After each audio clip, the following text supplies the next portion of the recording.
विद्यार्थी मित्रांनो, आज आपण 27 डिसेंबर 2020ला झालेल्या सेट एक्झामबद्दल पाहणार आहोत. तर त्यामध्ये पेपर दुसरा सोशिओलॉजी याबद्दल आपण संभावित उत्तरसूची पाहणार आहोत.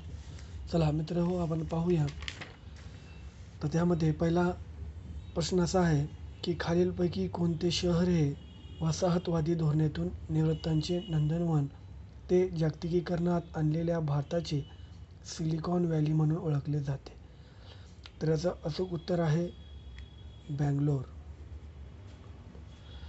त्यानंतर दुसरा प्रश्न आहे, खालीलपैकी कोणता दृष्टिकोन मूलतः समाज हा पुरुषसत्ताक आहे आणि स्त्रियांवर वर्चस्व ठेवतो आणि पिळवणूक करतो यावर प्रकाश टाकतो. तर याचं संभाव्य उत्तर आहे जहाल स्त्रीवाद.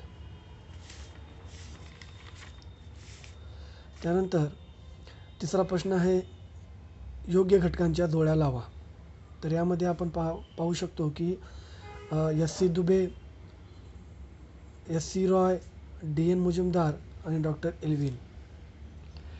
तर यामध्ये आपण जरी आपल्याला एकाही विचारवंताचा जरी आपल्याला आन्सर मिळाला तर आपल्याला चारही आन्सर मिळू शकतात. तर यामध्ये आपण एस.सी. दुबे यांचा आन्सर बघू. एस.सी. दुबे यांनी कमार या जमातीचा अभ्यास केलेला आहे. तर तिसऱ्याचं तर एस.सी. दुबे यांचं आहे नंबर 4 ऑप्शन कमार. तर कमार यामध्ये आपल्याला कोणता दिसू शकतं, तर यामध्ये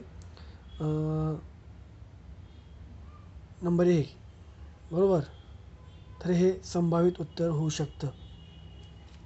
यानंतर चौथा प्रश्न आहे, नातेसंबंधांच्या प्राथमिक संरचनेत ही युती ही कशावर आधारित असते.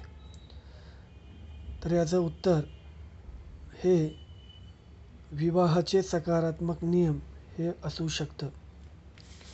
त्यानंतर आपण पाहू शकतो की पौर्वात्य निरंकुशवाद हे डॅशचे वैशिष्ट्य आहे. तर यामध्ये आहे पहिला ऑप्शन आशियाई उत्पादन पद्धती, नंबर 2 सरंजामशाही उत्पादन पद्धती, नंबर 3 आदिम उत्पादन पद्धती आणि नंबर 4 प्राचीन उत्पादन पद्धती.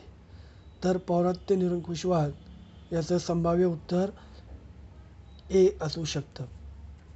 त्यानंतर नंबर 6वा प्रश्न आहे, the brave new world of work या पुस्तकाचे लेखक कोण आहेत. तर याचं संभाव्य आणि अचूक उत्तर आहे उल्रिच बेक. त्यानंतर 7वा प्रश्न आहे, कोणती आर्थिक व्यवस्था बाजार विनिमय तत्वावर आधारित असते. तर त्याच्यामध्ये त्याचं संभाव्य उत्तर आहे आधुनिक अर्थव्यवस्था. त्यानंतर पुढचा प्रश्न आहे, भारतातील विकलांग व्यक्तीचे हक्क विषयक कायदा केव्हा संमत झाला. तर याचं अचूक उत्तर आहे 2016.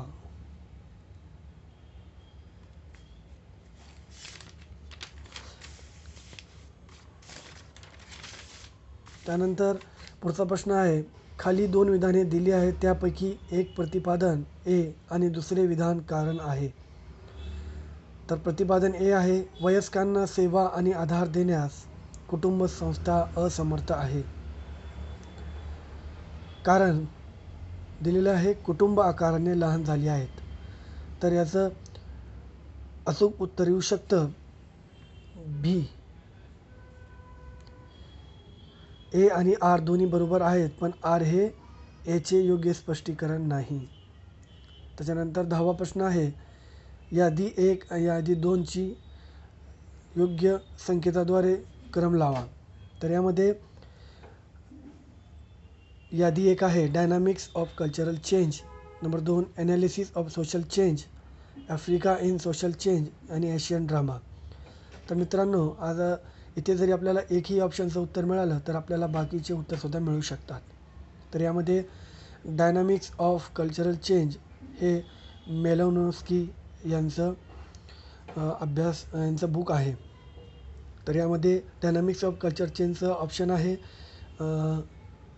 एचं आपण पाहू शकतो तिसरा. तर एचा तिसरा हा डी ऑप्शन आहे. तर याचं संभाव्य उत्तर काय असू शकतं डी. त्यानंतर पुढचा प्रश्न आहे, खाली 2 विधाने दिलेली आहेत. एकास प्रतिपादन ए संबोधले आहे तर दुसऱ्यास कारण आर संबोधले आहे. तर प्रतिपादन ए आहे, भारतातील झोपडपट्टीत राहणाऱ्या लोकांची सर्वात जास्त लोकसंख्या महाराष्ट्र राज्यात आहे. त्याच्यानंतर कारण आहे त्यामध्ये सर्वात जास्त नागरी लोकसंख्या आहे.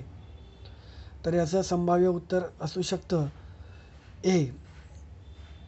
दोन्ही ए आणि आर हे अचूक आहेत आणि आर हे याचे योग्य स्पष्टीकरण आहे.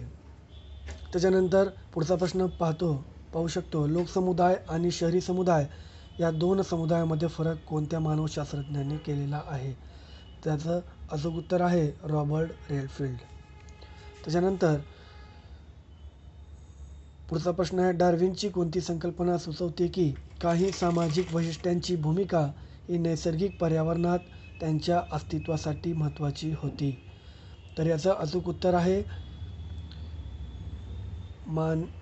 नैसर्गिक निवड. त्याच्यानंतर पुढचा प्रश्न आहे, गिडेन्स यांचा संरचनीकरण सिद्धांत हा डॅश डॅशशी यांच्यामधील संबंधाचा सिद्धांत आहे. त्याचं अचूक उत्तर आहे संरचना आणि कर्तेपण. त्यानंतर पुढचा प्रश्न आहे, भारतीय अर्थव्यवस्थेच्या कोणत्या क्षेत्रापासून सर्वात जास्त सकल घरगुती उत्पन्न मिळतो? तर याचं संभाव्य उत्तर आहे सेवा क्षेत्र. त्याच्यानंतर पुढचा प्रश्न आहे, फुको यांच्या कोणत्या ग्रंथात ते ज्ञानाचा प्रकार म्हणून रोखलेली नजर ही संज्ञा वापरतात? तर त्याचं अचूक उत्तर आहे the birth of the clinic. त्याच्यानंतर पुढचा प्रश्न आहे, जमिनीच्या उत्पादित संघटनेमध्ये अलीकडच्या काळाचा समावेश होत नाही. तर याचं संभाव्य उत्तर आहे जजमानी व्यवस्था. त्याच्यानंतर पुढचा प्रश्न आहे, ते भागा चळवळीचा प्रमुख उद्देश हा होता. तर याचं संभाव्य उत्तर आहे शेतसाऱ्यात कपात. त्याच्यानंतर पुढचा प्रश्न आहे, खालीलपैकी कुणाचे मत आहे की क्रांती ही इतिहासाचे संचालन करणारी असते?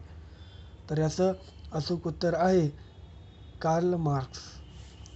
त्याच्यानंतर पुढचा प्रश्न आहे, खालीलपैकी कुटुंबाचा कोणता प्रकार नव्याने उदयाला येणारा प्रकार नाही? तर याचं संभाव्य उत्तर आहे कुलकुटुंबे. त्याच्यानंतर पुढचा प्रश्न आहे, जनप्रसार माध्यमे आणि जनमनोरंजनाच्या फैलावामुळे सार्वजनिक अवकाश ढोंगी बनत आहे असे विधान कोणी केले?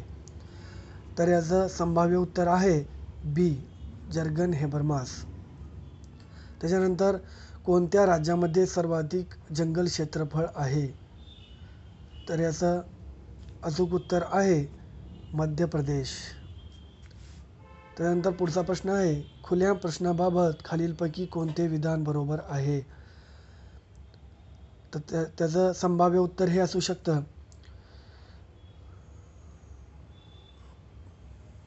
प्रतिसादकाच्या उत्तरासाठी निर्धारित रचना, नंबर डी. त्याच्यानंतर पुढचा प्रश्न आहे, क्रीडा क्षेत्र हे नेहमी पुरुषांचे वर्चस्व असलेले असते. हे विधान डॅश डॅश असे दर्शविते. तर याचं संभाव्य उत्तर हे असू शकतं क्रीडा क्षेत्र आणि पितृसत्ता यांच्यात परस्पर संबंध आहे. त्याच्यानंतर पुढचा प्रश्न आहे, A.R. रेडक्लिफ ब्राऊन यांनी विश्लेषित केलेली संरचनात्मक रूपे म्हणजे डॅश डॅश होय. तर याचं संभाव्य उत्तर ए. सामाजिक संरचनेचे अमूर्त रूप हे असू शकतं. त्याच्यानंतर पुढचा प्रश्न आहे, 2018 भारताची लिंगभाव विषयक निर्देशांक श्रेणी कितवी होती? तर याचं अचूक उत्तर मिळालेलं नाही. तर यामध्ये जे भारताची श्रेणी आहे ती या ठिकाणी ऑप्शनमध्ये आपल्याला दिलेली नाही. त्यानंतर पुढचा प्रश्न आहे, खालीलपैकी प्रभावी जात कोणती? तर याचं अचूक उत्तर आहे नंबर ए. वक्कालिगा प्रभावी जात. त्याच्यानंतर पुढचा प्रश्न आहे, यादी 1 मधील मुद्द्यांना यादी 2 मधील मुद्द्यांशी जोडून खालील दिलेल्या योग्य उत्तरांच्या संकेतातून पर्यायांची निवड करा. तर याच्यामध्ये आपण पाहू शकतो की पहिल्या यादीमध्ये दिलेलं आहे संकेत तक्ता तयार करणे. नंबर 2 संकेतीकृत तथ्यांची पुनर्चाचणी करणे. नंबर 3 संकेत पुस्तक तयार करणे. आणि नंबर 4 संकेत पुस्तकाची चाचणी करणे. तर याचं संभाव्य उत्तर हे ए असू शकतं. त्याच्यानंतर पुढचा प्रश्न आहे, मॅकडोनलायझेशन ही संज्ञा यांनी निर्माण केलेली आहे.